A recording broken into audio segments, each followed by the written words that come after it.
Our next guest, Stacy, he needs no introduction, but we're going to give him an introduction. He is as local can get.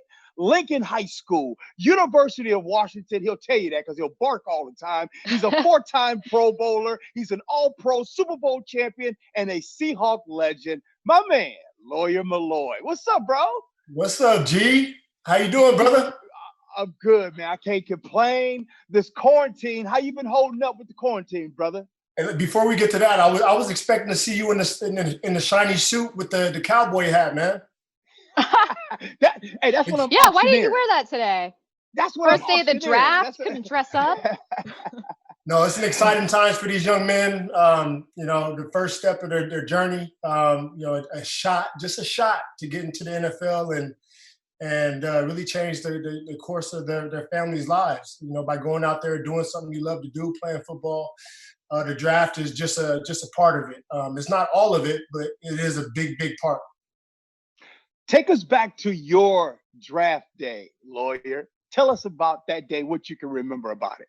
Well, I was right around the corner at my apartment with Terry Holloman. You guys know T. Holla, my daughter's godfather now, and the Sandlot Apartments. And it was me and probably 15 close relatives. And, it was the first round. I thought Kansas City was talking highly to me. And I thought that, if I was going to land in the first round, it was going to be late in the first round. I think they had like the 29th pick to Kansas City. And, you're seeing everybody walk up there. I think it was Eddie George, Keyshawn Johnson, just Orlando Pace, all my buddies that I was All-American with were getting drafted. And I was just sitting there waiting my turn, being really anxious, nervous.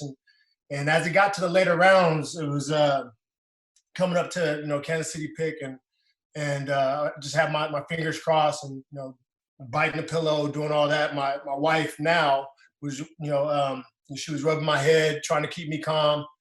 And Kansas City did not draft me. And from there, I kind of went into, my chest just sunk in. I was like, oh man, I didn't get drafted by the team I thought I was going to get drafted to. Am I going to make it into the NFL? All this doubt started sitting in or whatever. And I had to sleep on that for, like 12 hours, sleepless rest. Am I going to get my opportunity? Luckily for me, the next day came and I think I was the second pick in the second round, 36th pick. That's the reason why I wore that number. I wore number 9 in college. 3 + 6 is 9, and end up winning Super Bowl 36. So it's pretty wild. Hey, I'm sure that you've kind of given this speech before to guys. Obviously, you're someone guys know as someone who had a very long, successful NFL career. So I know that they've already asked you. But what kind of advice do you give to rookies, either before they're drafted, right after? I mean, what do you tell those guys? I mean, before they get drafted, before the draft, I'm just like, okay, we'll put the work in. Yeah. During the draft, it's like you can't worry about the work you already put in, and then after the draft, is like go back to work.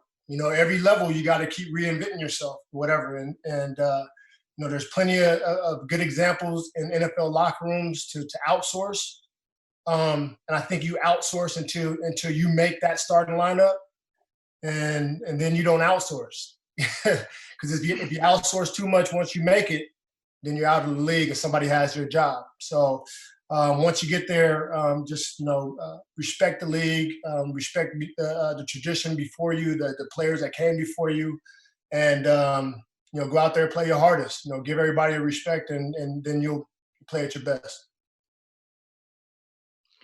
Law, man, talk about the atmosphere. Like we fans, we would like to better understand the atmosphere for rookies when they first show up, and what's it like for them when they first show up to the NFL teams, or when they show up for the Seattle Seahawks. Yeah, I mean, it's no matter who you were, where you got drafted, the name on your back, who was your daddy. When you go into a NFL locker room, like I said before, you're on the bottom of the totem pole and you are treated accordingly. You are the last one to get your ankles taped. I know me and Terry Glenn, we had to go If the meeting started at 8 o'clock, we had to go be up, at 5 to go get breakfast sandwiches from McDonald's for everybody. I was in charge of the juice. He had to get the sandwiches, so it was a little cheaper on me. He made more money than me, but it's just, like I said, it's a very humbling experience. Like all these guys are all Americans, and they're going to get drafted high, today, tomorrow. But when you go into a grown man's locker room filled with grown men, you better go out there, keep your mouth shut, fit in, and earn their respect by hard work. Pete Carroll and John Schneider, how have they continued to be successful for drafting for the Seahawks? Yeah. What's your opinion on that? Yeah, when you look at the history of the Seahawks, I don't really think rounds matter to them. First, second round, whatever. I think they're looking for talent that they can develop. And, especially on the defensive side of the ball, you've seen over the last, a few years, starting with Earl and Cam, which I had a chance to play with. You've seen how Pete is a mastermind of developing young talent. So where people get caught up in, first round and all that, we've seen the Seahawks, trade high picks to get more picks later on in the draft, because they really feel like they have, first and foremost, the atmosphere, the competitive winning atmosphere that's conducive to developing these young players.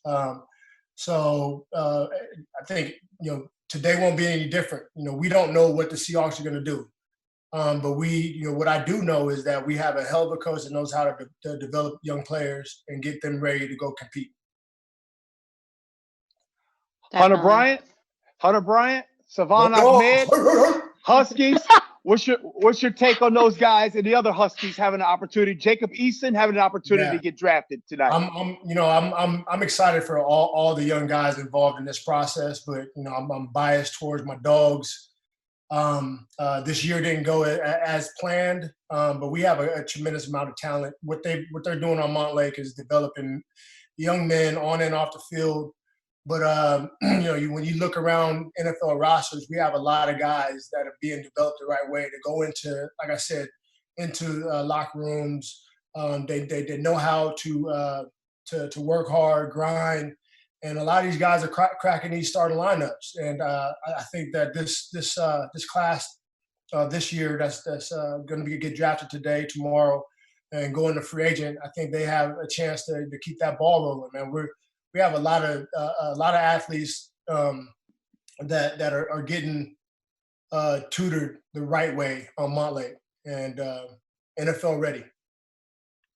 I'm going to steer away from the draft for just a minute. Obviously, unprecedented times that we're all in. I think the message that we've had from most of the people we've had on today is mostly one of positivity, like trying to have fun, keep positive, even though all of this is difficult right now. What's something you've learned either about yourself, your family, life? I don't know. What's something you've taken from all of this right now?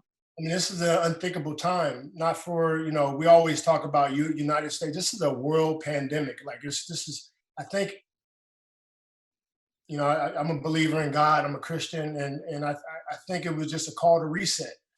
Everybody just slow down. We're here. We're renting this space on Earth, and we've been beating it up. And one thing for me personally, I'm always on the go, doing things and all that. It's forced me to see what's right in front of me, and that's a beautiful wife that has raised 4 beautiful women, and the girls are all athletic. I see them fight, I see them love, and that's what it's all about. I think this time it sucks for everybody, but really, really, I think it's a time to count your blessings.